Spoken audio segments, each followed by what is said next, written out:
ನಮಸ್ಕಾರ ಸ್ನೇಹಿತರೆ, reiki meditation world YouTube ಚಾನಲ್ಗೆ ತಮಗೆಲ್ಲರಿಗೂ ಸ್ವಾಗತವನ್ನು ಕೋರ್ತಾ, ನಾನು ಕೃಷ್ಣ ಆಚಾರ್ಯ, ವಿಶ್ವಚೇತನ ರೇಖಿ ಕೇಂದ್ರ ಹೊನ್ನಾವರ, ಇದರ ರೇಖಿ ಗ್ರ್ಯಾಂಡ್ ಮಾಸ್ಟರ್ ಹಾಗೂ ಹಿಪ್ನೋಥೆರಪಿಸ್ಟ್. ಸ್ನೇಹಿತರೆ, ಈ ಒಂದು ವಿಡಿಯೋದ ಟೈಟ್ಲ್ ಅಂದರೆ ರಾಜಕ್ರಿಯ ರೇಖೆಯನ್ನು ನಾವು ಯಾವ ರೀತಿ ಪ್ರತಿನಿತ್ಯ ಸಾಧನೆ ಮಾಡಬೇಕು ಅನ್ನುವಂಥ ವಿಚಾರದಲ್ಲಿ ಬಹಳ ಜನ ನನಗೆ ಕರೆ ಮಾಡಿ ರಿಕ್ವೆಸ್ಟನ್ನು ಹಾಕ್ಕೊಂಡಿದ್ರಿ.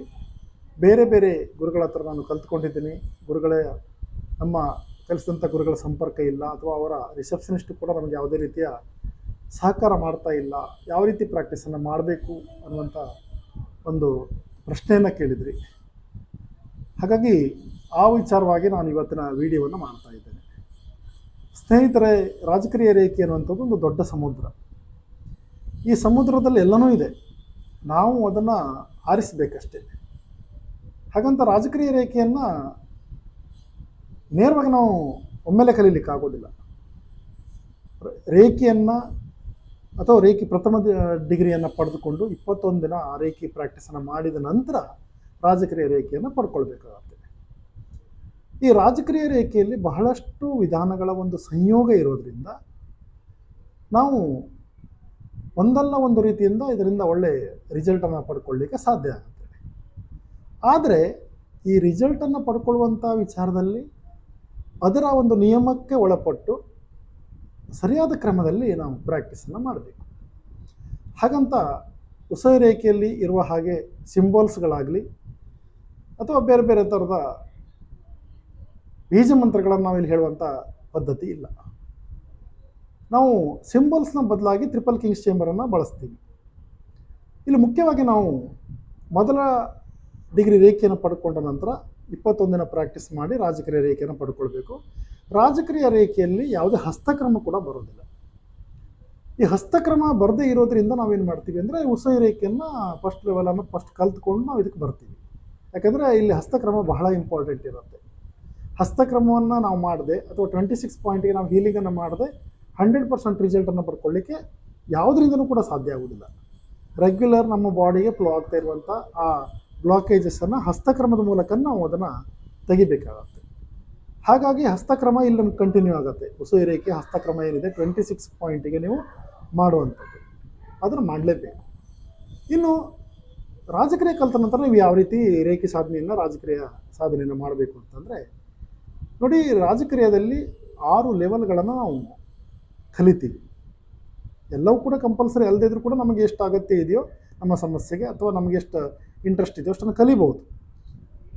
ಪ್ರತಿ ಡಿಗ್ರಿಯಲ್ಲೂ ಸಹಿತ ನಮ್ಮ ಪ್ರಾಕ್ಟೀಸ್ ಬುಕ್ಕು ಬದಲಾಗ್ತಾ ಹೋಗುತ್ತೆ. ಹಾಗಂತ ಪ್ರಥಮ ಡಿಗ್ರಿಯಲ್ಲಿ ಬರುವಂಥ ಏನು ಟ್ರಿಪಲ್ ಕಿಂಗ್ಸ್ ಚೇಂಬರು ಮತ್ತು ಎನರ್ಜಿ ಗ್ರಿಡ್ಡು ಅದೇ ಕಂಟಿನ್ಯೂ ಆಗುತ್ತೆ. ರಿಗ್ರೆಷನ್ ಥೆರಪಿ ಪ್ರತಿರೂಪ ಪಯಣ ಕೂಡ ಅದೇ ಕಂಟಿನ್ಯೂ ಆಗುತ್ತೆ. ಹಾಗಾಗಿ ಲೆವೆಲ್ ವೈಸು ಬೇರೆ ಬೇರೆ ರಿಗ್ರೆಷನ್ ಥೆರಪಿ ಪ್ರತಿರೂಪ ಪಯಣ ಬರೋದಿಲ್ಲ. ಬದಲಾಗಿ ಎನರ್ಜಿ ಗ್ರಿಡ್ಡು ಮತ್ತು ಟ್ರಿಪಲ್ ಕಿಂಗ್ಸ್ ಚೇಂಬರ್ ಸಹಿತ ಬದಲಾಗ್ತಾ ಬರೋದಿಲ್ಲ. ಪ್ರಾಕ್ಟೀಸ್ ಬುಕ್ ಮಾತ್ರ ಬದಲಾಗುತ್ತೆ. ಈಗ ನಾವು ಫಸ್ಟ್ ಲೆವೆಲ್ ರಾಜಕ್ರಿಯ ರೇಖೆ ಪಡ್ಕೊಂಡ ನಂತರ ಏನು ಮಾಡಬೇಕು? ಹಾಗಾದರೆ ನಾವು ಮೊದಲು ಮಾಡಬೇಕಾದ್ದು 2 ಪೇಜನ್ನು ಓದೋದಿರುತ್ತೆ. ರಾಜಕ್ರಿಯ ಧ್ಯಾನ ಇಂದ ಪ್ರಾರಂಭವಾಗಿ ಕೆಲವು ಪ್ರಾರ್ಥನೆಯಿಂದ ಅನಂತರ ಚಕ್ರ ಧ್ಯಾನ ಕೂಡ ಅದರ ಇನ್ಕ್ಲೂಡ್ ಆಗುತ್ತೆ. ಅದನ್ನು ಮಾಡ್ತಾ ವೈಟ್ ಕಲರ್ ಎನರ್ಜಿಯನ್ನು ನಾವು ಬಾಡಿಗೆ ತಂದುಕೊಂಡು ಸ್ಕ್ಯಾನನ್ನು ಮಾಡಿ ಆ ನಂತರ ವೈಲೆಟ್ ಕಲರ್ ಎನರ್ಜಿಯನ್ನು ನಾವು ಬಳಸ್ಕೊಳ್ಬೇಕಾಗತ್ತೆ. ಅದು 2 ಪೇಜ್ ಓದಿದ ನಂತರ ಎನರ್ಜಿ ಗ್ರಿಡ್ ಅಂತ ಒಂದು ಹಾರ್ಡ್ ಕಾಪಿಯನ್ನು ನಾವು ಕೊಡ್ತೀವಿ. PDF ಕೊಡ್ತೀವಿ, ಹಾರ್ಡ್ ಕಾಪಿ ಕೊಡ್ತೀವಿ.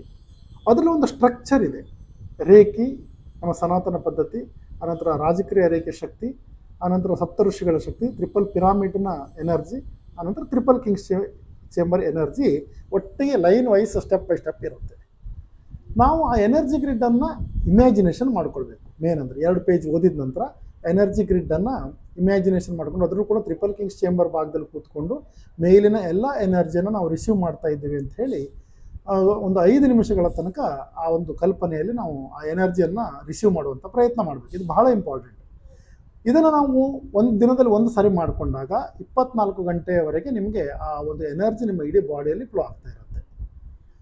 ಈ ಒಂದು ಎನರ್ಜಿ ಗ್ರಿಡ್ನಲ್ಲಿ ಬರುವಂಥ ಟ್ರಿಪಲ್ ಕಿಂಗ್ಸ್ ಚೇಂಬರ್ ಬಹಳ ಇಂಪಾರ್ಟೆಂಟ್. ಆ ಸಿಂಬಲ್ಸ್ ಬದಲಾಗಿ ನಾವು ಇದನ್ನು ಬಳಸ್ಕೊಳ್ತೀವಿ. ಆ ಟ್ರಿಪಲ್ ಕಿಂಗ್ಸ್ ಚೇಂಬರನ್ನು ನಮ್ಮ ಸುತ್ತಲೂ ಹಾಕೊಂಡಾಗ ನಮಗೆ ಪ್ರೊಟೆಕ್ಷನ್ ಇರುತ್ತೆ. ವೆಹಿಕಲ್ ಸುತ್ತಲೂ ಹಾಕೊಂಡಾಗ ವೆಹಿಕಲ್ಗೆ ಪ್ರೊಟೆಕ್ಷನ್ ಇರುತ್ತೆ. ಮನೆ ಸುತ್ತಲೂ ಹಾಕೊಂಡಾಗ ಮನೆಗೆ ಪ್ರೊಟೆಕ್ಷನ್ ಇರುತ್ತೆ. ಆನಂತರ ಬೇರೆಯವರಿಂದ ನಮ್ಗೆ ಹೆರಾಸ್ಮೆಂಟ್ ಆಗ್ತಾ ಇದ್ರೆ ಅವ್ರು ಸುತ್ತಲೂ ಹಾಕೊಂಡಾಗ ಕೂಡ ಅವ್ರಿಗೆ ನಮ್ಮ ಬಗ್ಗೆ ಸಾಫ್ಟ್ ಕಾರ್ನರ್ ಬರುತ್ತೆ. ಆನಂತರ ನಮ್ಮಲ್ಲಿರುವಂಥ ಯಾವುದೇ ಯಂತ್ರ ತಂತ್ರಗಳಿರ್ಬೋದು, ಆನಂತರ ಕ್ರಿಸ್ಟಲ್ಸ್ಗಳಿರ್ಬೋದು, ಅದನ್ನೆಲ್ಲ ನಾವು ಅದರ ಮೇಲೆ ಇಮ್ಯಾಜಿನೇಷನ್ ಮಾಡಿಕೊಂಡಾಗ ಅದರ ಒಂದು ಶುದ್ಧೀಕರಣ ಆಗುತ್ತೆ.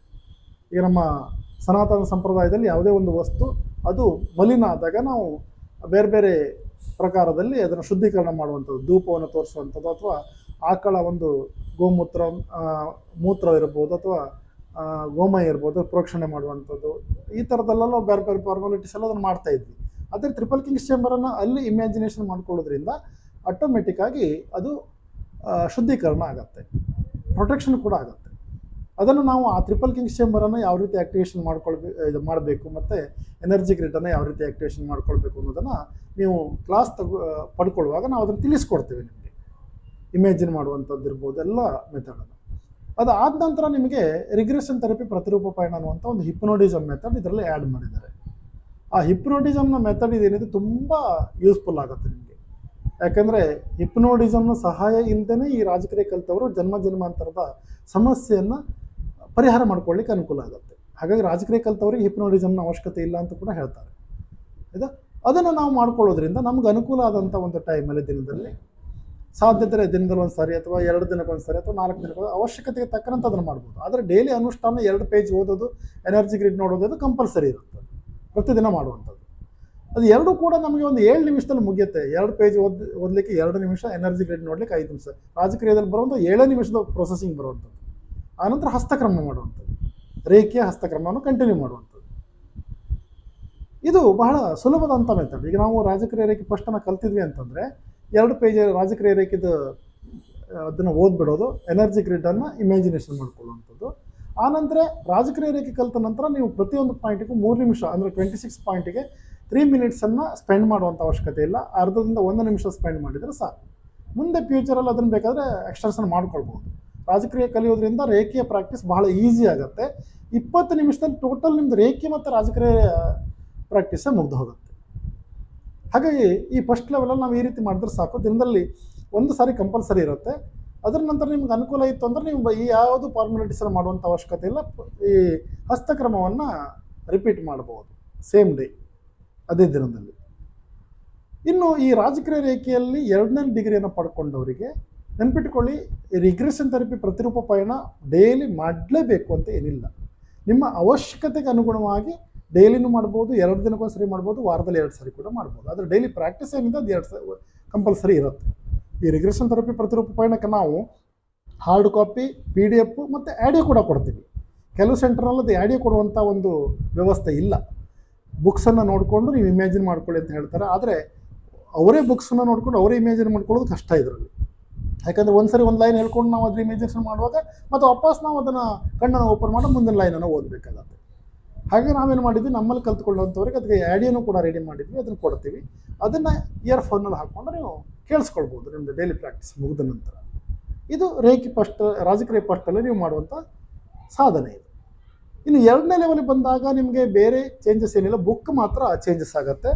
ಆ 2ನೇ ಲೆವೆಲ್ ಬುಕ್ಸಿಗೆ ಬಂದಾಗ ನೀವು ಆ ಬುಕ್ಲೆಟನ್ನು ಇಟ್ಟುಕೊಂಡು ಫಸ್ಟ್ ಲೆವೆಲ್ ಮತ್ತು ಓದುವಂಥ ಅವಶ್ಯಕತೆ ಇಲ್ಲ ಬುಕ್ಕು. ಯಾಕೆ ಕೇಳಿದರೆ ಆ ಫಸ್ಟ್ ಲೆವೆಲಲ್ಲಿ ಏನು ವಿಷಯಗಳು ಬರುತ್ತೋ ಇಲ್ಲಿ ಅದು ಕೂಡ ಇನ್ಕ್ಲೂಡ್ ಆಗುತ್ತೆ. ಅದ್ರ ಜೊತೆಗೆ ಹೊಸ ವಿಚಾರಗಳು ಸೇರಿಕೊಳ್ಳುತ್ತೆ. ಇಲ್ಲಿ ನಾವು 2ನೇ ಡಿಗ್ರಿ ಮಾಡಿಕೊಂಡ ನಂತರ 2ನೇ ಡಿಗ್ರಿ ಬುಕ್ಸನ್ನು ಓದಿದ್ರಾಯಿತು. ಇನ್ನು ರಿಗ್ರೆಷನ್ ಥೆರಪಿ ಪ್ರತಿರೂಪ ಪಯಣ ಈ ಫಸ್ಟ್ ಲೆವೆಲಲ್ಲಿ ನಾವು ಏನು ನೋಡಿದ್ವು ಅದೇ ಕಂಟಿನ್ಯೂ ಆಗುತ್ತೆ, ಅಲ್ಲಿ ಮತ್ತು ಹೊಸದಾಗಿ ಏನೂ ಬರೋದಿಲ್ಲ. ಎನರ್ಜಿ ಗ್ರಿಡ್ಡು ಕೂಡ ಅದೇ ಬರುತ್ತೆ, ರಿಗ್ರೆಷನ್ ಥೆರಪಿನೂ ಕೂಡ ಅದೇ ಬರುತ್ತೆ. ಅದ್ರ ಜೊತೆಗೆ ನಾವು ಫಸ್ಟ್ ಲೆವೆಲಲ್ಲಿ ಅಪರ್ಮಿಷನ್ ಕೊಡುವಂಥ ಸಿಸ್ಟಮ್ ಬರುತ್ತೆ. ಅಂದರೆ ಬೇರೆಯವರಿಗೆ ಡಿಸ್ಟೆನ್ಸ್ ಹೀಲ್ ಮಾಡುವಂಥದ್ದು ಫಸ್ಟ್ ಲೆವೆಲಲ್ಲೇ ಬರುತ್ತೆ. ನಿಮಗೆ ಚಿಕಿತ್ಸಾ ವಿಧಾನ, ಸಮೃದ್ಧಿ ಮತ್ತು ಇಷ್ಟಾರ್ಥ ಸಿದ್ಧಿ ಅಂತ ಬರುತ್ತೆ. ಅದನ್ನು ನಾವು ನಿಮಗೆ ಯಾವ ರೀತಿ ಮಾಡಬೇಕು ಅನ್ನೋದನ್ನು ಫಸ್ಟ್ ಲೆವೆಲಲ್ಲಿ ಹೇಳ್ಕೊಡ್ತೀವಿ. ಅದು ಅವಶ್ಯಕತೆ ಇದ್ದಾಗ ಮಾತ್ರ ಮಾಡಿದ್ರೆ ಆಯಿತು. ಅದು ಕಂಪಲ್ಸರಿ ಡೈಲಿ ಮಾಡಲೇಬೇಕು ಅಂತಿಲ್ಲ. ನಿಮಗೆ ಅವಶ್ಯಕತೆ ಇದ್ದರೆ ಡೈಲಿನೂ ಕೂಡ ಪ್ರಾಕ್ಟೀಸ್ ಆದ ನಂತರ ಮಾಡ್ಕೊಳ್ಬೋದು. ಇನ್ನು ನೆಕ್ಸ್ಟ್ ನಾವು ಬರುವಂಥ 2ನೇ ಲೆವೆಲಿಗೆ ಬಂದಾಗ 2ನೇ ಲೆವೆಲ್ದು ಬುಕ್ಸನ್ನು ಓದ್ತೀವಿ. ಆನಂತರ ಅದೇ ಎನರ್ಜಿ ಗ್ರಿಡ್ಡನ್ನು ಇಮ್ಯಾಜಿನೇಷನ್ ಮಾಡ್ಕೊಳ್ಳುವಂಥದ್ದು. ಟ್ರಿಪಲ್ ಕಿಂಗ್ಸ್ ಚೇಂಬರ್ ಕೂಡ ಅದನ್ನೇ. ಆನಂತರ ಹಸ್ತಕ್ರಮವನ್ನು ಕಂಟಿನ್ಯೂ ಮಾಡಿದ್ರೆ ಆಯಿತು. ಚಕ್ರ ಧ್ಯಾನ ಇಲ್ಲಿ ಫಸ್ಟ್ ಉಸಿರು ರೇಖೆ ಚಕ್ರ ಧ್ಯಾನ ಬರುತ್ತೆ, ಅದನ್ನು ಮಾಡ್ಬೋದು. ಇನ್ನು ರಾಜಕೀಯ ರೇಖೆದು ಕೂಡ 2 ಪೇಜ್ ಓದಿದ್ರಲ್ಲೂ ಕೂಡ ಚಕ್ರ ಧ್ಯಾನ ಬರುತ್ತೆ. ಸ್ವಲ್ಪ ಮಟ್ಟ ಬದಲಾವಣೆ ಆಗ್ತಾ ಬರ್ತಾರೆ ಪ್ರತಿಯೊಂದು ಲೆವೆಲಲ್ಲೂ ಕೂಡ. 3ನೇ ಲೆವೆಲಿಗೆ ಬಂದಾಗ ಕೂಡ 3ನೇ ಲೆವೆಲ್ ನಾವು ಬುಕ್ಲೆಟನ್ನು ಓದಿದ್ರಾಯಿತು. 3ನೇ ಲೆವೆಲ್ ಬುಕ್ಲೆಟನ್ನು ಓದಿ ಎನರ್ಜಿ ಗ್ರಿಡ್, ರಿಗ್ರೆಷನ್ ಥೆರಪಿ ಪ್ರತಿರೂಪ ಪಯಣ ಅದೇ ಇರುತ್ತೆ. ಅದೇ ಕಂಟಿನ್ಯೂ ಮಾಡುವಂಥದ್ದು. ಅದು ಪ್ರತಿ ಲೆವೆಲಲ್ಲೂ ಕೂಡ ಇಲ್ಲಿ ನಮಗೆ ಕಾಸ್ಮಿಕ್ ಎನರ್ಜಿ ಅನ್ನುವಂಥದ್ದು ಬದಲಾಗ್ತಾ ಬರುತ್ತೆ. ಅದು ಮಾತ್ರ ಬಹಳ ಇಂಪಾರ್ಟೆಂಟ್. ಫಸ್ಟ್ ಲೆವೆಲಲ್ಲಿ ವೈಟ್ ಕಲರ್ ಎನರ್ಜಿನ ನಮ್ಮನ್ನು ಶುದ್ಧೀಕರಣ ಮಾಡ್ಕೊಳ್ಳಿಕ್ಕೆ ನಾವು ಬಳಸ್ತೀವಿ. ಆನಂತರ ನೇರಳೆ ಬಣ್ಣದ ಎನರ್ಜಿನ ಅಥವಾ ವೈಲೆಟ್ ಕಲರ್ ಎನರ್ಜಿನ ಹೀಲಿಂಗ್ ಬಳಸ್ಕೊಳ್ತೀವಿ. ಸೆಕೆಂಡ್ ಲೆವೆಲಿಗೆ ಬಂದಾಗ ನಿಮಗೆ ಗೋಲ್ಡನ್ ಕಲರ್ ಎನರ್ಜಿ ಪ್ರಾರಂಭ ಆಗುತ್ತೆ ಅದರೊಟ್ಟಿಗೆ. ಆನಂತರ ಥರ್ಡ್ ಲೆವೆಲಿಗೆ ಬಂದಾಗ ಪ್ಲಾಟಿನಮ್ ಕಲರ್ ಎನರ್ಜಿ ಇಲ್ಲಿ ಇನ್ಕ್ಲೂಡ್ ಆಗುತ್ತೆ. ಇನ್ನು ಬೇರೆ ಬೇರೆ ಡಿಪಾರ್ಟ್ಮೆಂಟಿಗೆ ಹೀಲ್ ಮಾಡೋದು ನೆಕ್ಸ್ಟ್ ಆ್ಯಡ್ ಆಗ್ತಾ ಬರುತ್ತೆ. ಇಲ್ಲಿ 3ನೇ ಪೇಜ್ನಲ್ಲಿ ಬಂದಾಗ ನಾವು 3 ಪೇಜನ್ನು ಓದೋದಿರುತ್ತೆ. ಆನಂತರ 4ನೇ ಡಿಗ್ರಿಗೆ ಬಂದಾಗ ಅಲ್ಲೂ ಸಹಿತ ಫಸ್ಟು ಸೆಕೆಂಡು ಥರ್ಡು ಎಲ್ಲದರದ್ದು ಇನ್ಕ್ಲೂಡ್ ಆಗಿ ಅಲ್ಲೂ ಒಂದು 2ರಿಂದ 3 ಪೇಜ್ ಓದುವಂಥದ್ದು ಬರುತ್ತೆ. ಉಳಿದದ್ದೆಲ್ಲ ನಾವು ಏನು ಫಸ್ಟ್ ಲೆವೆಲಲ್ಲಿ ಮಾಡಿದ್ವು ಅದೇ ರೀತಿ ಫಾರ್ಮಾಲಿಟೀಸ್. ಲೆವೆಲ್ ವೈಸ್ ಬೇರೆ ಬೇರೆ ಬರೋದು, ಬೇರೆ ಬೇರೆ ಸಿಂಬಲ್ ಬರೋದು ಆಗೋದಿಲ್ಲ ರೇಖೆಯಲ್ಲಿ ಬಂದಾಗ. ಇಲ್ಲಿ ಎನರ್ಜಿ ಗ್ರಿಡ್ ಅದೇ ಇರುತ್ತೆ, ಟ್ರಿಪಲ್ ಕಿಂಗ್ಸ್ ಚೇಂಬರ್ ಅದೇ ಇರುತ್ತೆ, ರಿಗ್ರೆಷನ್ ಥೆರಪಿ ಅದೇ ಇರುತ್ತೆ, ಪ್ರತಿರೂಪ ಪಯಣ ಅದೇ ಇರುತ್ತೆ, ಇಷ್ಟಾರ್ಥ ಸಿದ್ಧಿ ಸಮೃದ್ಧಿ ಮತ್ತು ಚಿಕಿತ್ಸಾ ವಿಧಾನ ಕೂಡ ಅದೇ ಇರುತ್ತೆ. ಬುಕ್ಲೆಟ್ ಮಾತ್ರ ಚೇಂಜ್ ಆಗುತ್ತೆ. ಚೇಂಜ್ ಆದರೂ ಕೂಡ ಹಿಂದಿನದೆಲ್ಲ ಅದರಲ್ಲಿ ಇನ್ಕ್ಲೂಡ್ ಆಗುತ್ತೆ. ಈಗ ನಾವು 4ನೇ ಡಿಗ್ರಿ ಮಾಡ್ಕೊಂಡಿದ್ವಿ ಅಂತೇಳಿ ಫಸ್ಟು ಸೆಕೆಂಡು ಥರ್ಡು ಅದರೊಟ್ಟಿಗೆ ಮತ್ತು ಓದಬೇಕಾದಂಥ ಅವಶ್ಯಕತೆ ಬರೋದಿಲ್ಲ. ಇನ್ನು 5th ಲೆವೆಲಿಗೆ ಬಂದಾಗಲೂ ಕೂಡ ಅದೇ ಥರ ಸೇಮ್ ಕಂಟಿನ್ಯೂ ಆಗುತ್ತೆ. ಇನ್ನು 6th level master degree level ಇರುತ್ತೆ. ಹಾಗಾಗಿ ನೀವು ಈ ರೀತಿ ಯಾವುದೇ ಗೊಂದಲ ಮಾಡ್ಕೊಳ್ಬೇಡಿ. ಯಾವುದೇ ಡಿಗ್ರಿ ನೀವು ಪೂರೈಸಿದ್ರು ಕೂಡ ಫಸ್ಟ್ ನೀವು ಓದಬೇಕಾದದ್ದು ಆ ಬುಕ್ಲೆಟು. ಎನರ್ಜಿ ಗ್ರಿಡನ್ನು ಆಮೇಲೆ ನೀವು ನೋಡ್ಕೊಳ್ಳಿ. ಎನರ್ಜಿ ಗ್ರಿಡ್ ನೋಡ್ಕೊಂಡಾದ ನಂತರ ನೀವು ರೇಖೆಯನ್ನು ಕಂಟಿನ್ಯೂ ಮಾಡಿದರೆ ಆಯಿತು. ಇನ್ ಕೇಸ್ ಕೆಲವರು ಏನು ಮಾಡ್ತಾರೆ, ರಾಜಕೀಯ ರೇಖೆ ಒಟ್ಟಿಗೆ ಏಂಜಲ್ಸನ್ನು ಕೂಡ ಮಾಡಿರ್ತಾರೆ. ಆವಾಗ ಏಂಜಲ್ಸಲ್ಲಿ ಜಾಸ್ತಿ ಪ್ರಾಕ್ಟೀಸ್ ಬರೋದಿಲ್ಲ. ಒಂದು ಫಸ್ಟ್ ಲೆವೆಲಲ್ಲಿ ನಿಮಗೆ ಹಾಫ್ ಪೇಜ್ ಬರುತ್ತೆ, ಸೆಕೆಂಡ್ ಲೆವೆಲ್ 2 ಪೇಜ್ ಬರುತ್ತೆ, ಮಾಸ್ಟರ್ ಡಿಗ್ರಿಲಿ 3 ಪೇಜ್ ಬರುತ್ತೆ. ಫಸ್ಟ್ ಡಿಗ್ರಿಯಲ್ಲಿ ನೀವು ಏಂಜಲ್ಸ್ ಮಾಡ್ಕೊಂಡಿದ್ರಿ ಅಂದರೆ ಈ ರಾಜಕೀಯ ರೇಖೆ 2 ಪೇಜ್ ಓದಿ ಎನರ್ಜಿ ಗ್ರಿಡ್ ನೋಡಿದ ನಂತರನೂ ಕೂಡ ಅದು ಅರ್ಧ ಪೇಜ್ ಓದ್ಬೋದು, ಅಥವಾ ರಾಜಕೀಯ ರೇಖೆ ಓದೋಕ್ಕಿಂತ ಮೊದಲೇ 1 ಪೇಜ್ ಓದ್ಬೋದು. ಆ ಹಸ್ತಕ್ರಮ ಅನ್ನುವಂಥದ್ದು ನೀವು ಆಮೇಲೆ ಇಟ್ಕೊಂಡು ಅದು 3 ಮಾಡಿದ್ರಾಯಿತು. ಟೋಟಲ್ 20 ಮಿನಿಟ್ಸಲ್ಲಿ ನೀವು ಪ್ರಾಕ್ಟೀಸನ್ನು ಮುಗಿಸ್ಬೋದು. ರಾಜಕೀಯ ರೇಖೆ ಮಾಡ್ಕೊಳ್ಳೋದ್ರಿಂದ ಬಹಳಷ್ಟು ಬೆನಿಫಿಟ್ ಆಗುತ್ತೆ ನಿಮಗೆ. ಹಾಗಾಗಿ ಈ ರಾಜಕೀಯ ರೇಖೆಯನ್ನು ಈ ರೀತಿ ಪ್ರಾಕ್ಟೀಸ್ ಮಾಡ್ತಾ ಬರೋದು ಅನುಕೂಲ. ಹಾಗಾಗಿ ಯಾರ್ಯಾರಿಗೆ ಡೌಟ್ ಇದೆಯೋ ಕ್ಲಿಯರ್ ಆಗಿದೆ ಅಂತ ಅಂದ್ಕೊಂಡಿದ್ದೀನಿ. ನಮ್ಮಲ್ಲಿ ನಿಮಗೆ ರಾಜಕೀಯ ರೇಖೆ ಕಲ್ತ್ಕೊಂಡಾಗ ನಿಮಗೆ PDF ಅನ್ನು ಕೂಡ ಕೊಡ್ತೀವಿ. ಆನಂತರ ಹಾರ್ಡ್ ಕಾಪಿನೂ ಕೂಡ ನಿಮಗೆ ಕೊರಿಯರ್ ಅಥವಾ ಪೋಸ್ಟ್ ಮಾಡಿರ್ತೀವಿ. ಆಡಿಯೋ ಕೂಡ ಕೊಡ್ತೀವಿ ನಿಮಗೆ. ಅದ್ರ ಒಟ್ಟಿಗೆ ನಾವು ರೆಗ್ಯುಲರ್ ಆಗಿ ನಿಮಗೆ ಪದೇ ಪದೇ ರಿಪೀಟೇಷನ್ ಕ್ಲಾಸ್ ತಗೊಳ್ತೀವಿ. ಒಂದು ಸಾರಿ ಕ್ಲಾಸ್ ಮುಗಿದ ಕೂಡಲೇ ಮತ್ತೆ ಇದಲ್ಲ. ಮತ್ತೊಂದು ಕ್ಲಾಸಸ್ ಯಾವ ಟೈಪ್ ಇರುತ್ತೆ ಅಂದರೆ ನಾವು ವೀಡಿಯೋ ಕಾಲಲ್ಲಿ ಗೂಗಲ್ ಮೀಟಲ್ಲೇ ಮಾಡ್ತೀವಿ. ಹಾಗಾಗಿ ನೇರವಾಗಿ ನಮ್ಮೊಟ್ಟಿಗೆ ಇದ್ಕೊಂಡು ನೀವು ಕಲ್ತ್ಕೊಳ್ಳೋಂಥ ಅನುಭವ ನಿಮಗಿರುತ್ತೆ. ಬರೀ ವಾಯ್ಸ್ ಕಾಲಲ್ಲಿ ನಾವು ಮಾಡಲ್ಲ. ಮತ್ತು ಏನೇ ಒಂದು ಡೌಟ್ಸ್ ಇದ್ರೂ ಕೂಡ ಪ್ರತಿದಿನ ರಾತ್ರಿ 8:30 ಮೇಲೆ ನಮಗೆ ಡೈರೆಕ್ಟಾಗಿ ಕಾಲ್ ಮಾಡ್ಬೋದು. ನಾನೇ ಕೂಡ ಪಿಕ್ ಮಾಡ್ತೀನಿ. ಹಾಗಾಗಿ ನಿಮ್ಗೆ ಅಂತಹ ಒಂದು ಗೊಂದಲ ಕೂಡ ಇರೋದಿಲ್ಲ. ಹಾಗಾಗಿ ಯಾರ್ಯಾರಿಗೆ ಈ ಥರ ಒಂದು ಡೌಟ್ ಇದೆಯೋ ಅವರಿಗೆಲ್ಲ ಈ ವಿಷಯದಲ್ಲಿ ಕ್ಲಿಯರ್ ಆಗಿದೆ ಅಂತ ಅಂದ್ಕೊಂಡಿದ್ದೀನಿ. ಇನ್ನೂ ಹೆಚ್ಚಿನ ಸೇವೆ ಬೇಕು ಅಂದರೆ ನಮ್ಮನ್ನು ನೀವು ಸಂಪರ್ಕ ಮಾಡ್ಬೋದು. ಇಲ್ಲಿ ಸ್ಕ್ರೋಲಲ್ಲಿ ಕಾಣುವಂಥ ನಂಬರಿಗೆ ಅಥವಾ ವಿಡಿಯೋದ ಕೊನೆಯಲ್ಲಿ ಕಾಣುವಂಥ ನಂಬರಿಗೆ ಕಾಲ್ ಮಾಡಿ ಮುಂದಿನ ಲೆವೆಲ್ ಬೇಕಾದರೆ ನಮ್ಮಲ್ಲಿ ನೀವು ಹಿಂದೆ ಬೇರೆಯವ್ರ ಹತ್ರ ಕಲ್ತಿದ್ರು ಕೂಡ ಮುಂದಿನ ಲೆವೆಲ್ ನೀವೇನಾದ್ರು ಮಾಡುವಂಥದ್ದಿದ್ದರೆ ಆ ಮುಂದಿನ ಲೆವೆಲ್ ನಮಗೆ ಕಂಟಿನ್ಯೂ ಮಾಡ್ಬೋದು. ಎಷ್ಟೋ ಜನಕ್ಕೆ ಒಂದು ಡೌಟ್ಸ್ ಇತ್ತು. ಕೆಲವರು ಕೇಳಿದ್ರು, ಗುರುಗಳೇ ನಾನು ಬೇರೆ ಕಡೆ ಕಲ್ತಿದ್ದೀನಿ, ಈಗ ಮುಂದಿನ ಲೆವೆಲಲ್ಲಿ ನಿಮ್ಮಲ್ಲಿ ಮಾಡ್ಬೋದಾ? ಖಂಡಿತ ಮಾಡ್ಬೋದು. ಈಗ ನಮ್ಮಲ್ಲಿ ಕಲ್ತವರು ಬೇರೆ ಕಡೆ ಮುಂದಿನ ಲೆವೆಲ್ಲು ಮಾಡ್ಬೋದು, ಬೇರೆ ಕಡೆ ಕಲ್ತವರು ಕೂಡ ನಮ್ಮಲ್ಲಿ ಮುಂದಿನ ಲೆವೆಲ್ ಮಾಡ್ಬೋದು. ಹಾಗಂತ ಬೇರೆ ಸೆಂಟರ್ನಲ್ಲಿ ಇರೋ ಹಾಗೆ ಸ್ಟಾರ್ಟಿಂಗಿಂದನೇ ಕಲಿಬೇಕು ಹೇಳುವಂಥ ಒಂದು ಮಾನದಂಡ ನಮ್ಮಲ್ಲಿಲ್ಲ. ನೀವು ಯಾವ ಲೆವೆಲ್ ಆಗಿದೆಯೋ ಆ ಲೆವೆಲ್ ಬಿಟ್ಟು ಮುಂದಿನ ಲೆವೆಲ್ ನಮ್ಮಲ್ಲಿ ಕಂಟಿನ್ಯೂ ಮಾಡ್ಬೋದು. ಆ ಮುಂದಿನ ಲೆವೆಲನ್ನು ನೀವು ಕಂಟಿನ್ಯೂ ಮಾಡುವಾಗ ಹಿಂದಿನದಲ್ಲಿ ಏನೇನು ನಿಮ್ಗೆ ಡೌಟ್ಸ್ ಇದೆಯೋ ಅದನ್ನು ಕ್ಲಿಯರ್ ಮಾಡಿಕೊಂಡು, ಅವಶ್ಯಕತೆ ಇದ್ದರೆ ರಿಗ್ರೆಷನ್ ಥೆರಪಿ ಪ್ರತಿರೂಪ ಪರಿಣಾಮವನ್ನು ಆಡಿಯನ್ನು ಕೊಟ್ಕೊಂಡು ನಾವು ನಿಮ್ಮನ್ನು ಮುಂದೆ ಕರ್ಕೊಂಡು ಹೋಗ್ತೀವಿ. ಜೊತೆಗೆ ನಾವು ಈ ರಿಗ್ರೆಷನ್ ಥೆರಪಿ ಮತ್ತು ಪ್ರತಿರೂಪ ಪರಿಣಾಮವನ್ನು ತಿಂಗಳಲ್ಲಿ ಒಂದು 2 ಸಾರಿ ಲೈವಲ್ಲೂ ಕೂಡ ನಿಮಗೆ ಮಾಡಿಸ್ತೀವಿ. ಅದರಿಂದ ತುಂಬ ಒಂದು ನಿಮಗೆ ಅನುಭವಗಳಾಗುತ್ತೆ, ಸೆನ್ಸ್ ಆಗುತ್ತೆ. ಹಾಗಾಗಿ ನಿಮ್ಗೆ ಏನೇ ಒಂದು ಡೌಟ್ ಇದ್ದರೂ ಕೂಡ ನಮ್ಮಲ್ಲಿ ಹಂಚ್ಕೊಳ್ಳಿ. ನಾವು ನಿಮಗೆ ಒಳ್ಳೆ ರೀತಿಯಲ್ಲಿ ಮಾರ್ಗದರ್ಶನ ಮಾಡುವಂಥ ಪ್ರಯತ್ನ ಮಾಡ್ತೀವಿ. ನೀವು ಯಾವುದೇ ಗುರುಗಳ ಶಿಷ್ಯರಾಗಿದ್ದರೂ ಕೂಡ ತೊಂದರೆ ಇಲ್ಲ. ಆ ಥರ ತಾರತಮ್ಯ ನಮ್ಮಲ್ಲಿಲ್ಲ. ನೀವು ಬಂದು ನಮ್ಮಲ್ಲಿರುವಂಥ ಪದ್ಧತಿಯನ್ನು ಕಲ್ತ್ಕೊಂಡು ಅಳವಡಿಸ್ಕೊಳ್ಳೋದಾದರೆ ನೀವು ಕಂಪ್ಲೀಟಾಗಿ ನಾವು ನಿಮಗೆ ಸಹಕಾರ ಕೊಡ್ತೀವಿ. ಹಾಗಾಗಿ ಏನು ಡೌಟ್ಸ್ ಇದೆಯೋ ಡೌಟ್ಸ್ ಇಟ್ಕೊಳ್ಬೇಡಿ. ಯಾವತ್ತೂ ಮೆಡಿಟೇಷನ್ ಸಾಧನೆಯಲ್ಲಿ ಡೌಟ್ ಇಟ್ಕೊಂಡು ಮಾಡಬಾರ್ದು. ಆ್ಯಕ್ಚುಲಿ ಈ ಉಳಿದ ಮಾದರಿಗೂ ಮತ್ತು ರಾಜಕೀಯ ರೇಖೆ, ಏಂಜಲ್ಸ್ ಅಥವಾ ಔಷಧ ರೇಖೆಗೂ ಬಹಳ ಡಿಫ್ರೆನ್ಸ್ ಇದೆ.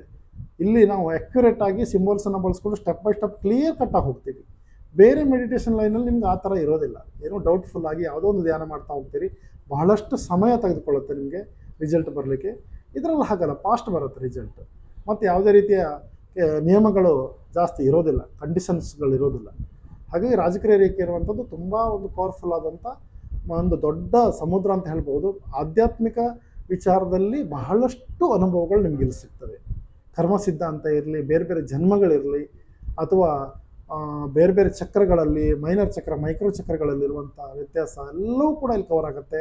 9 ಬಾಡೀಸ್, ಅದು 9 ಥರದ ಬಾಡಿ ನಮ್ಮ ಪರ್ಸ್ನಾಲಿಟಿಯಲ್ಲಿ ಇರುವಂಥದ್ದು. ಬೇರೆ ಬೇರೆ ಈ ಡಿಪಾರ್ಟ್ಮೆಂಟ್ಗಳು, ನಿರ್ನಾಳ ಗ್ರಂಥಿಗಳ ಡಿಪಾರ್ಟ್ಮೆಂಟ್ ಇರ್ಬೋದು, ಅಥವಾ ಅಂಗಾಂಗಗಳ ಡಿಪಾರ್ಟ್ಮೆಂಟ್ಗಳಿರ್ಬೋದು, ಅಥವಾ ಪಂಚತತ್ವಗಳ ಒಂದು ಇದಿರ್ಬೋದು. ಅನಂತರ ಈ ಬೇರೆ ಬೇರೆ ಏನು ತತ್ವಗಳು ಅಂತ ಬರುತ್ತೆ, ಅದು ಕೂಡ ಇಲ್ಲಿ ಬಹಳ ವಿವರವಾಗಿ ಬರುತ್ತೆ ನಿಮಗೆ. ಹಾಗಾಗಿ ಇದನ್ನು ಕಲ್ತ್ಕೊಂಡು ನೀವು ಮೆಡಿಟೇಷನಲ್ಲಿ ಅಭ್ಯುದಯವನ್ನು ಕಾಣ್ರಿ ಅಂತ ಹೇಳ್ತಾ, ಸರ್ವೇ ಜನ ಸುಖಿನೋ ಭವಂತು. ನಮ್ಮ ಈ ಒಂದು ವಿಡಿಯೋ ನಿಮ್ಗೆ ಇಷ್ಟ ಆದಲ್ಲಿ ಇದನ್ನು ಲೈಕ್ ಮಾಡಿ, ಶೇರ್ ಮಾಡಿ, ಸಬ್ಸ್ಕ್ರೈಬ್ ಮಾಡಿ. ಮತ್ತು ಏನೇ ಒಂದು ಡೌಟ್ಸ್ ಇದ್ರೂ ಕೂಡ ನಮ್ಮ ಜೊತೆ ಹಂಚ್ಕೊಳ್ಳಿ ಅಂತ ಹೇಳ್ತಾ ಈ ವಿಡಿಯೋವನ್ನು ಮುಗಿಸ್ತಾ ಇದ್ದೀನಿ. ನಮಸ್ಕಾರ.